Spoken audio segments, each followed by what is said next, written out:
कोर्टात जाऊन काय होणार आहे? विश्वास ठेवायचा तरी कोणावर? ही प्रक्रिया म्हणून म्हणतो की निवडणूक आयोगामध्ये दम असेल तर त्यांनी नुसता निर्णय राखून नाही ठेवायचा तो. आणि महत्वाचा मुद्दा म्हणजे अर्ज भरताना ते जे सगळे आरोह होते त्या आरोहचा टेलिफोनचा रेकॉर्ड काढा. कोणी कोणी त्यांना फोन केले होते ते काढा. का तोही रेकॉर्ड आता व्हिडिओच्या सीसीटीव्ही कॅमेऱ्याच्या फुटेज प्रमाणे नष्ट केलंय तेही लोकांना कळू द्या.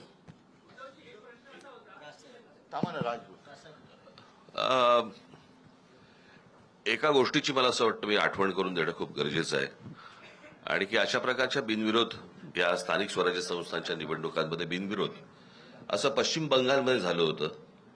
त्या गोष्टींबद्दल कोर्टामध्ये म्हणजे सुप्रीम कोर्टामध्ये भारतीय जनता पक्ष गेला होता. कळलं का? आता त्या पक्षाचं आत्ताच्या या महाराष्ट्रातल्या गोष्टींबद्दलचं काय म्हणणं आहे हे एकदा तरी सांगावं.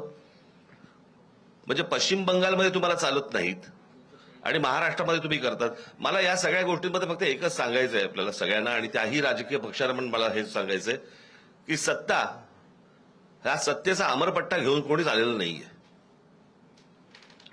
आज तुम्ही ज्यावेळेला सत्तेमध्ये आलात त्यावेळेला काँग्रेसने हे केलं, काँग्रेसने हे केलं, काँग्रेसने असं केलं म्हणून आम्ही असं करतोय असं ज्यावेळेला तुम्ही सांगता, उद्या जेव्हा तुम्ही जाल आणि तुम्ही जे पायंडे पाडून ठेवलेले आहेत त्याच्या दामदुपटीने ज्यावेळेला पुढे सुरू होईल त्यावेळेला कोणाकडे तक्रार करू नका.